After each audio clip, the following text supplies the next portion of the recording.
+2 second year history class. Kalinga ଯୁଦ୍ଧର କାରଣ କ'ଣ? କଳିଙ୍ଗ ଯୁଦ୍ଧର କାରଣ ଓ ଫଳାଫଳ।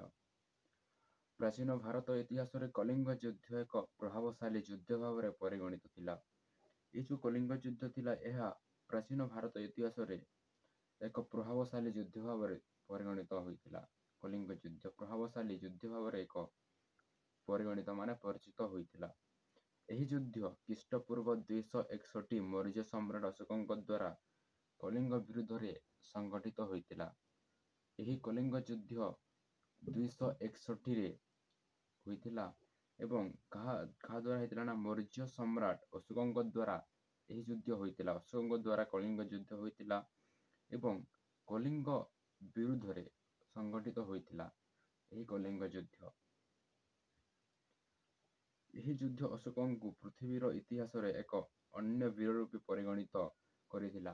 ଏହି କଳିଙ୍ଗ ଯୁଦ୍ଧ ଯେଉଁ ହେଲା, ଅଶୋକଙ୍କୁ ଏକ ବୀର ରୂପେ ପରିଗଣିତ କରିଥିଲା।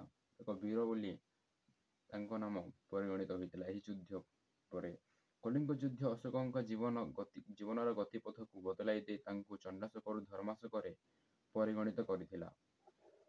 କଳିଙ୍ଗ ଯୁଦ୍ଧ ଯେଉଁ ହେଉଥିଲା, ଅଶୋକଙ୍କୁ ତାଙ୍କ ଜୀବନର ଗତିପଥକୁ ମଧ୍ୟ ବଦଳାଇ ଦେଇଥିଲା। ସେହି ଯୁଦ୍ଧ କଳିଙ୍ଗ ଯୁଦ୍ଧ ତାଙ୍କର ଗତିପଥକୁ ମଧ୍ୟ ବଦଳାଇ ଦେଇଥିଲା। କ'ଣ ବଦଳାଇ ଦେଲା ନା, ତାଙ୍କୁ ଚଣ୍ଡାଶୋକରୁ ଧର୍ମାଶୋକରେ ପରିଗଣିତ ହୋଇଥିଲା। ଯେଉଁ ଅଶୋକ ଚଣ୍ଡାଶୋକ ଥିଲେ, ତାକୁ ଧର୍ମାଶୋକରେ ପରିଗଣିତ ହୋଇଥିଲା। ଏଠି ଗୋଟେ ପ୍ରଶ୍ନ ଆସେ ଯେ ଅଶୋକ ଚଣ୍ଡାଶୋକ ହୋଇଥିଲେ ଆଉ ଧର୍ମାଶୋକ ହୋଇଥିଲେ। ଚଣ୍ଡାଶୋକ ସେ କାହିଁକି ହୋଇଥିଲେ ନା, ଅଶୋକ ତାଙ୍କର ଭାଇ ଅନସ୍ୱତ ଭାଇଙ୍କୁ ହତ୍ୟା କରି ସେ ଚଣ୍ଡାଶୋକ ହୋଇଥିଲେ। ମାନେ ରାଜ ସିଂହାସନ ଆହରଣ କରିଥିଲେ ଅଶୋକ। ଅନସ୍ୱତ ତାଙ୍କର ଭାଇକୁ ମାରିଦେଇ ହତ୍ୟା କରି ସେ ରାଜବିଶେଷ ସିଂହାସନ ଆହରଣ କରିଥିଲେ ଅଶୋକ। ସେଥିପାଇଁ ତାକୁ ଚଣ୍ଡାଶୋକ ବୋଲି କୁହାଯାଉଥିଲା। ଏବଂ ଧର୍ମାଶୋକ କାହିଁକି କୁହାଗଲା ନା, ଏହି କଳିଙ୍ଗ ଯୁଦ୍ଧ ପରେ ଯେଉଁ କଳିଙ୍ଗ ଯୁଦ୍ଧ ଆମେ ଆଜି ପଢୁଛେ ନା, ଏହି କଳିଙ୍ଗ ଯୁଦ୍ଧ ପରେ ଯେଉଁ ଅଶୋକ ବିଜୟ କରିଛନ୍ତି କଳିଙ୍ଗ ଯୁଦ୍ଧକୁ, ସେ ବୌଦ୍ଧ ଧର୍ମ ଗ୍ରହଣ କରିଛନ୍ତି। ମାନେ ସେଥିପାଇଁ ତାକୁ ଧର୍ମାଶୋକରେ କୁହାଯାଉଛି। ଅଶୋକ ଚଣ୍ଡାଶୋକରୁ ଧର୍ମାଶୋକରେ ପରିଗଣିତ ହୋଇଛନ୍ତି। ମାନେ କଳିଙ୍ଗ ଯୁଦ୍ଧକୁ ସେ ଜିତି ଯାଇଛନ୍ତି ଯେଉଁ କରିଛନ୍ତି, ତାପରେ ସେ ମନେ ମନେ ଭାବିଛନ୍ତି ଯେ ମୁଁ ସମସ୍ତଙ୍କୁ ଜୀବନ ମାରିଦେଲି। ମାନେ ଏଇ ଯୁଦ୍ଧ ଯେଉଁ ହେଲା, ସମସ୍ତଙ୍କ ଜୀବନ ଗଲା। ମାନେ ସେ କହିଛନ୍ତି ଯେ ରାଜା ଅଛି କିନ୍ତୁ ପ୍ରଜା ନାହିଁ। ମୁଁ କାହା ଉପରେ ଜୟ କରିବି? ମାନେ ରାଜା ଅଛି କିନ୍ତୁ ପ୍ରଜା ନାହାନ୍ତି। ପ୍ରଜା ନଥିଲେ ରାଜା କେମିତି ହେବ? ସେଥିପାଇଁ ସେ ତାଙ୍କର ମନ ବିତୃଷ୍ଣ ଭାବ ହୋଇଛି ଆଉ ସେ ଚଣ୍ଡାଶୋକରୁ ଧର୍ମାଶୋକରେ ପରିଗଣିତ ହୋଇଛନ୍ତି। ଏଠି କୁହାଯାଇଛି ଏହି ଯୁଦ୍ଧ ତାଙ୍କର ଗତିପଥକୁ ମଧ୍ୟ ବଦଳାଇ ଦେଲା, ଏକ୍ସଚେଞ୍ଜ କରିଥିଲା। ପ୍ରଥମେ ଚଣ୍ଡାଶୋକ ଥିଲେ, ତାପରେ ଧର୍ମାଶୋକରେ ପରିଗଣିତ ହେଲେ। ଦେଖିବା ଆମେ ଫଳାଫଳ ଦୃଷ୍ଟିରୁ ଏହି ଯୁଦ୍ଧ ବିଶ୍ୱ ଇତିହାସରେ ଯୁଗାନ୍ତକାରୀ ଯୁଦ୍ଧ ରୂପେ ବିବେଚିତ ହୋଇଥାଏ। ଏହି କଳିଙ୍ଗ ଯୁଦ୍ଧ ଫଳାଫଳ ଅନୁସାରେ ବିଶ୍ୱ ଇତିହାସରେ ମାନେ ୱାର୍ଲଡରେ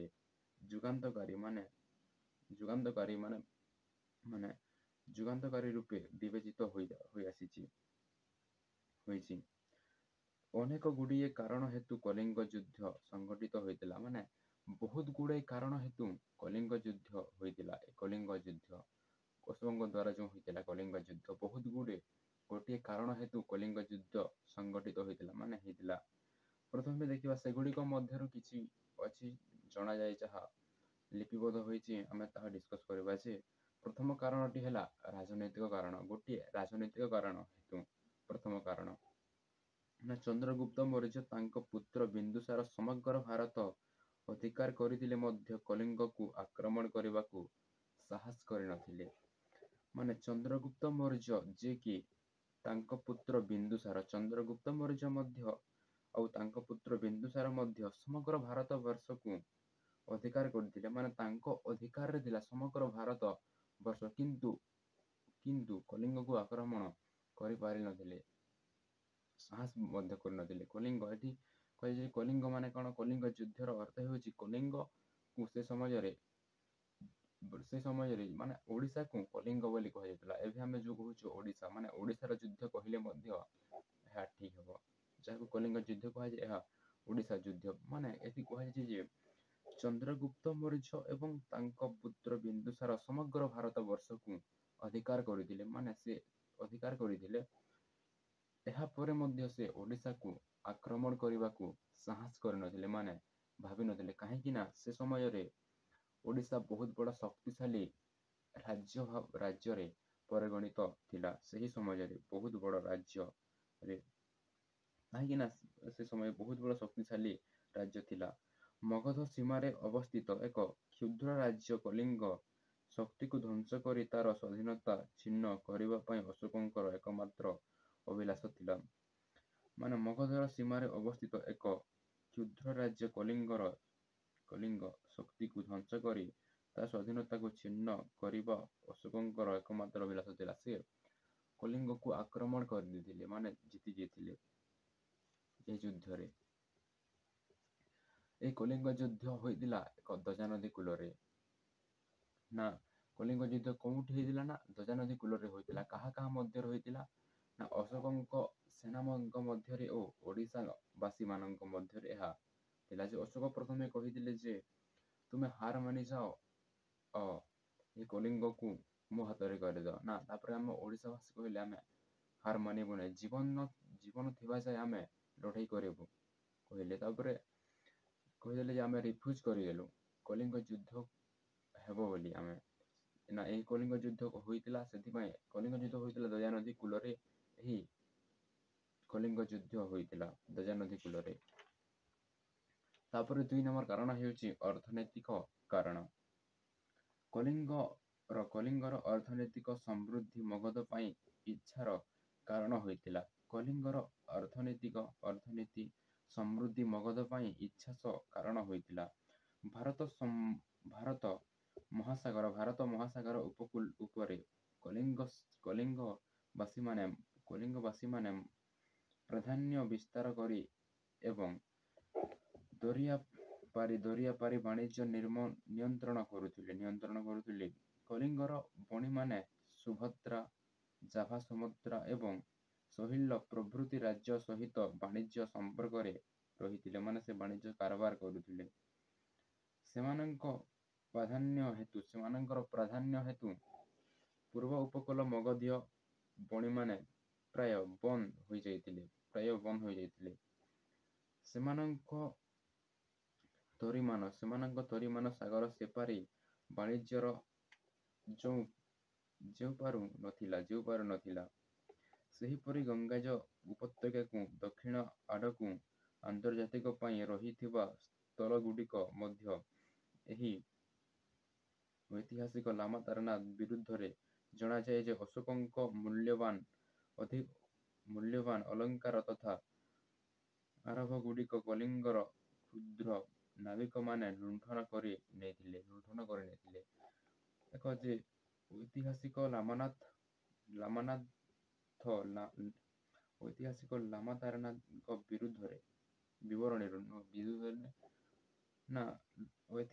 ଯେଉଁ ଐତିହାସିକ ଥିଲେ ଆମର ଲାମା ତାରନାଥଙ୍କ ବିବରଣୀର ମାନେ ତାଙ୍କ ଅନୁସନ୍ଧାନରୁ ଜଣାଯାଏ ଯେ ଅଶୋକଙ୍କ ମୂଲ୍ୟବାନ ସୁନା ଅଲଙ୍କାର ମଧ୍ୟ କଳିଙ୍ଗ ବୀରମାନେ ଚୋରାଇ ଆଣିଥିଲେ ଅଶୋକଙ୍କୁ। ଏହା ମଧ୍ୟ ଥିଲା ଗୋଟେ କାରଣ, ସବୁ ଚୋରାଇ ଆଣିଥିଲେ ନା।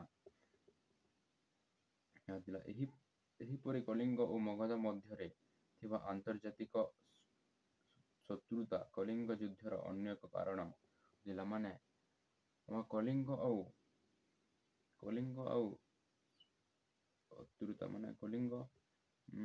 ମଗଧ ଓ କଳିଙ୍ଗ ମଧ୍ୟରେ ଏହା ଥିଲା କାରଣ। ତାପରେ କାରୁବାକି କିମ୍ବଦନ୍ତୀ ଆଉ ଏକ ମାନେ କାରଣ ଥିଲା ଯେ ଅଶୋକ କଳିଙ୍ଗକୁ ଆକ୍ରମଣ କରିବା ପାଇଁ ଆଉ ଏକ ଅନ୍ୟ କାରଣଟି ହେଉଛି କାରୁବାକି କିମ୍ବଦନ୍ତୀ। ମାନେ ଏହି କିମ୍ବଦନ୍ତୀ ଅନୁସାରେ ଧୀବରମାନଙ୍କର ମୁଖ୍ୟ କନ୍ୟା କାରୁବାକି ଥିଲେ କଳିଙ୍ଗ ରାଜ୍ୟ କୁମାରଙ୍କ ବାଗଧତ୍ତା। ତାଙ୍କ ପୁର ଲାବଣ୍ୟରେ ମୁଗ୍ଧ ହୋଇ ତାଙ୍କୁ ବିବାହ କରିବା ଅଶୋକଙ୍କ କଳିଙ୍ଗ ଆକ୍ରମଣ କରିବା ଏକ କାରଣ। ମାନେ କାରୁବାକି ଏକ କିମ୍ବଦନ୍ତୀ ନାମକ ଗୋଟିଏ ଝିଅ, ସେ ତାଙ୍କୁ ବିବାହ କରିବା ପାଇଁ ଯାଇ କଳିଙ୍ଗକୁ ଆକ୍ରମଣ କରିଥିଲେ ମଧ୍ୟ। ଏହିପରି ଭାବରେ ବହୁ ପ୍ରତୀକ୍ଷିତ କଳିଙ୍ଗ ଯୁଦ୍ଧ ଅଶୋକଙ୍କ ରାଜତ୍ୱ ଦ୍ୱାଦଶ ବର୍ଷ ସଂଘଟିତ ହୋଇଥିଲା। ଏହା ରାଜତ୍ୱର ଦ୍ୱାଦଶ ବର୍ଷରେ ସଂଘଟିତ ହୋଇଥିଲା କଳିଙ୍ଗ ଯୁଦ୍ଧ। ଶାହାବାଦ ଗୁଡ଼ିକରୁ ମିଳିଥିବା ପ୍ରଜୋଦଶ ମାନେ ଶାହାବାଜ ଗୁଡ଼ିକରୁ ମିଳିଥିବା ପ୍ରଜୋଦଶ ଶିଳା ଅନୁସାରେ କଳିଙ୍ଗ ଯୁଦ୍ଧ ସମ୍ପର୍କରେ ସମ୍ପୂର୍ଣ୍ଣ ବିବରଣୀ ମିଳିଥାଏ। ନା ଏ କଳିଙ୍ଗ ଯୁଦ୍ଧ ଯେଉଁ ଅଛି ଏହା ସମ୍ପୂର୍ଣ୍ଣ ରୂପେ କେଉଁଠି ମିଳିଥାଏ ନା ଏହା ତ୍ରୟୋଦଶ ଶିଳା ଅନୁସାରେ କଳିଙ୍ଗ ଯୁଦ୍ଧ ସମ୍ପର୍କରେ ଆମକୁ ସବୁ ବିବରଣୀ ମିଳିଥାଏ, ମାନେ ଜ୍ଞାନ ମିଳିଥାଏ। ଆମେ ପଢୁଛୁ ଏହି ଶିଳାନୁସାରେ ବିବରଣୀରୁ ଜଣାଯାଏ ଯେ କଳିଙ୍ଗ ଯୁଦ୍ଧ ଏକ ଶତ 50 ସମସ୍ତ ମନୁଷ୍ୟ ବନ୍ଦୀ ଭାବରେ ଧରା ଦେଇଥିଲେ। ଏକ ଶତ ସମୃଦ୍ଧ ଲୋକଙ୍କୁ ସେଠାରେ ହତ୍ୟା କରାଯାଇଥିଲା ଏବଂ ସେହି ସଂଖ୍ୟାରେ ବହୁଗୁଣ ମନୁଷ୍ୟ ମୃତ୍ୟୁ ମୁଖରେ ପୀଡ଼ିଥିଲେ। କଳିଙ୍ଗ ଯୁଦ୍ଧର ଫଳାଫଳ ଏବଂ କଳିଙ୍ଗ ଯୁଦ୍ଧର ଫଳାଫଳ କଣ ହେଲା ନା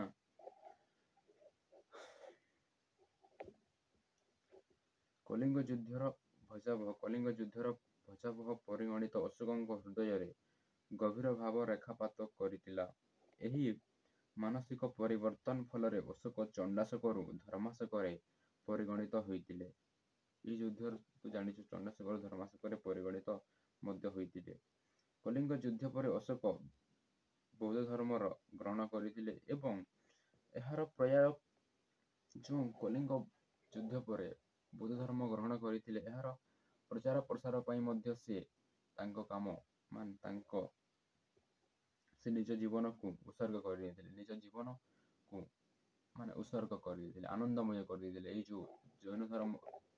ଯୋଉ ବୌଦ୍ଧ ଧର୍ମର ପ୍ରଚାର ପ୍ରସାର ପାଇଁ ଗୌତମ ବୁଦ୍ଧଙ୍କ ଯୋଉ ଥିଲା ବୌଦ୍ଧ ଧର୍ମ, ଏହାର ପ୍ରଚାର ପ୍ରସାର ପାଇଁ ସେ ନିଜର ଜୀବନକୁ ଉତ୍ସର୍ଗ କରିଦେଇଥିଲେ। ବୌଦ୍ଧ ଧର୍ମ କଣ ପାଇଁ ଗ୍ରହଣ କରିଥିଲେ ନା ତାଙ୍କୁ କଳିଙ୍ଗ 99 ଜଣ ତାଙ୍କର ଭାଇକୁ ମାରିଦେଇ ସେ ରାଜାଭିଷେକ ଅଧିକାର କରିଥିଲେ।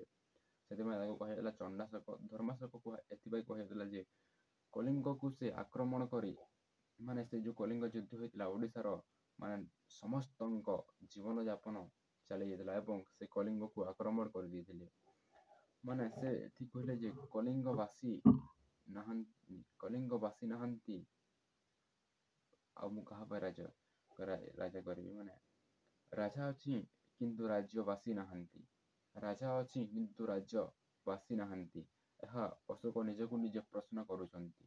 ଯେତେବେଳେ କଳିଙ୍ଗ ଯୁଦ୍ଧକୁ ସେ ଜିତି ଯାଇଛନ୍ତି, ଏବେ ତା ପରଦିନ ସେ ଦେଖିଛନ୍ତି, ଭ୍ରମଣ କରି ଯାଇଛନ୍ତି ଯେ ସେ ଯୁଦ୍ଧ ଯୋଉଠାରେ ହେଲା ଦେଖିବାକୁ ପାଉଛନ୍ତି ଯେ କେତେ ଯେ ରକ୍ତ କେତେ ଯେ ମୁଣ୍ଡ କେତେ ଯେ ସବୁ ଦେଖୁଛନ୍ତି ଏବଂ ତାଙ୍କ ମନରେ ଏକ ବୈରାଗ୍ୟ ଭାବ ଜାଗ୍ରତ ହୋଇଛି। ବୈରାଗ୍ୟ ଭାବ କହିଲେ ଯୋଉ ଦୁଃଖର ଭାବ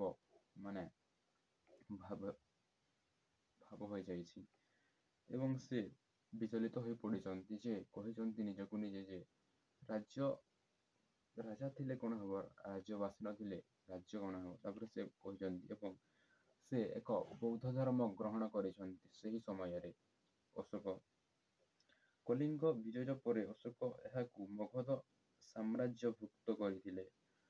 କଳିଙ୍ଗକୁ ଏହାକୁ ମଗଧର ସାମ୍ରାଜ୍ୟ କରିନେଇଥିଲେ। ଯୋଉ ଥିଲା ମଗଧ ଏବଂ କଳିଙ୍ଗ ଯୁଦ୍ଧର ଅଲଗା ଅଲଗା ଥିଲା। ସେହି ଯୁଦ୍ଧ ବିଜୟ କଲା ପରେ ଅଶୋକ କଳିଙ୍ଗକୁ ଏହା ମଗଧ ଓ କଳିଙ୍ଗକୁ ସାମ୍ରାଜ୍ୟ କରିଦେଲେ, ଗୋଟେ କରିଦେଲେ। ସେ କଳିଙ୍ଗର ରାଜଧାନୀ ତୋଷାଲୀକୁ ମଗଧର ପଞ୍ଚମ ପ୍ରଦେଶ ରୂପେ ଗ୍ରହଣ କରିଥିଲେ। ଅଶୋକଙ୍କ କଳିଙ୍ଗ ଯୁଦ୍ଧ ପରେ ହିଁ ମୌର୍ଯ୍ୟ କଳାପର ବିକାଶ ଘଟିଥିଲା। ଶେଷରେ ଏହି ଯୁଦ୍ଧ ଯୋଗୁଁ ଅଶୋକ ସମଗ୍ର ବିଶ୍ୱ ଦରବାରରେ ପ୍ରତିଷ୍ଠିତ ହୋଇଥିଲେ। ବାସ୍ତବିକ କଳିଙ୍ଗ ଯୁଦ୍ଧ ଥିଲା ଅଶୋକଙ୍କ ଜୀବନରେ ଏକ ବିଶିଷ୍ଟ ଘଟଣା। ଏହା ମଗଧର ସାମ୍ରାଜ୍ୟକୁ ସମ୍ପୂର୍ଣ୍ଣ କରିଥିଲା। ମାନେ ଏଠି ଗୋଟେ ଷ୍ଟୋରି ଅଛି ଯେ ଅଶୋକ ଯେଉଁ କଳିଙ୍ଗ ଯୁଦ୍ଧକୁ ଆକ୍ରମଣ କରିଥିଲେ ଏବଂ ଜିତି ଯାଇଥିଲେ 261 BCରେ ଏହି ଯୁଦ୍ଧ ହୋଇଥିଲା। କଳିଙ୍ଗ ଯୁଦ୍ଧ ମାନେ କଳିଙ୍ଗ ବାସୀମାନଙ୍କ ସହିତ କଳିଙ୍ଗକୁ କୁହାଯାଉଥିଲା ଯେ ଓଡ଼ିଶାର ଯୁଦ୍ଧ। ଏହା ଥିଲା ବହୁତ ବଡ଼ ଯୁଦ୍ଧ। ଏପର୍ଯ୍ୟନ୍ତ ଆଉ ଓଡ଼ିଶାରେ ଏହି ଯୁଦ୍ଧ ଏଇଭଳି ଯୁଦ୍ଧ ହୋଇନାହିଁ। ମାନେ ଓଡ଼ିଶାର ଯୁଦ୍ଧ ହେଉଛି ବଡ଼ ଯୁଦ୍ଧ କହିଲେ ଆମେ କହୁ ଯେ କଳିଙ୍ଗ ଯୁଦ୍ଧକୁ ବହୁତ ବଡ଼ ଯୁଦ୍ଧ କୁହୁ। କଳିଙ୍ଗ ଯୁଦ୍ଧ ଏହି ଯୁଦ୍ଧରେ ଯେତେବେଳେ ଅଶୋକ ଜିତି ଯାଇଛନ୍ତି ସେ ନିଜକୁ ନିଜେ ପ୍ରଶ୍ନ କରୁଛନ୍ତି ଯେ ତରବାରୀର ପ୍ରକୃତ ଜୟ ନୁହେଁ। କହିଛନ୍ତି ମାନେ ତରବାରୀର ପ୍ରକୃତ ଜୟ ନୁହେଁ, ଧର୍ମର ହେଉଛି ପ୍ରକୃତ ଜୟ ବୋଲି ସେ ନିଜକୁ ନିଜେ ପ୍ରଶ୍ନ କରୁଛନ୍ତି। ଅଶୋକ କଳିଙ୍ଗ ଯୁଦ୍ଧକୁ ଆକ୍ରମଣ କରିଲା ପରେ ସେ ନିଜକୁ ନିଜେ ପ୍ରଶ୍ନ କରୁଛନ୍ତି ମାନେ କାହାର ମୁଣ୍ଡ କାହାର ଏସବୁରେ ପ୍ରକୃତ ଜୟ ଏହା ନୁହେଁ। ମାନେ ଯଦି ଆମେ କାହାର କ୍ଷତି କରି ଯଦି କିଛି ଉପାର୍ଜନ କରିବା ତାହା କୌଣସି ଫଳପ୍ରଦ ହେବ ନାହିଁ। ମାନେ ଯେଉଁ କଳିଙ୍ଗ ଯେଉଁ ଯୁଦ୍ଧ ହୋଇଥିଲା, ଅଶୋକ ଯେଉଁ କଳିଙ୍ଗ ଯୁଦ୍ଧକୁ ଆକ୍ରମଣ କରିଥିଲେ ଏବଂ କେତେ ଜୀବନ ନେଇ ଯାଇଥିଲେ ଏବଂ କଳିଙ୍ଗକୁ ଜିତି ଯାଇଥିଲେ, ସେ କହିଛନ୍ତି ଯେ ତରବାରୀର ପ୍ରକୃତ ଜୟ ନୁହେଁ, ଧର୍ମର ହେଉଛି ପ୍ରକୃତ ଜୟ ବୋଲି ସେ ନିଜକୁ ନିଜ ପ୍ରଶ୍ନ କରୁଛନ୍ତି। ଏହା ଥିଲା କଳିଙ୍ଗ ଯୁଦ୍ଧର କାରଣ ଓ ଫଳାଫଳ। ଏହି କଳିଙ୍ଗ ଯୁଦ୍ଧର ତିନୋଟି କାରଣ ଥିଲା। ଗୋଟିଏ ହେଲା ରାଜନୈତିକ କାରଣ, ଆଉ ଗୋଟିଏ ହେଲା ଅର୍ଥନୈତିକ କାରଣ, କାରୁବାକି କିମ୍ବଦନ୍ତୀ ଏବଂ କଳିଙ୍ଗ ଯୁଦ୍ଧର ଫଳାଫଳ କ'ଣ ଥିଲା। ଏହା କଳିଙ୍ଗ ଯୁଦ୍ଧର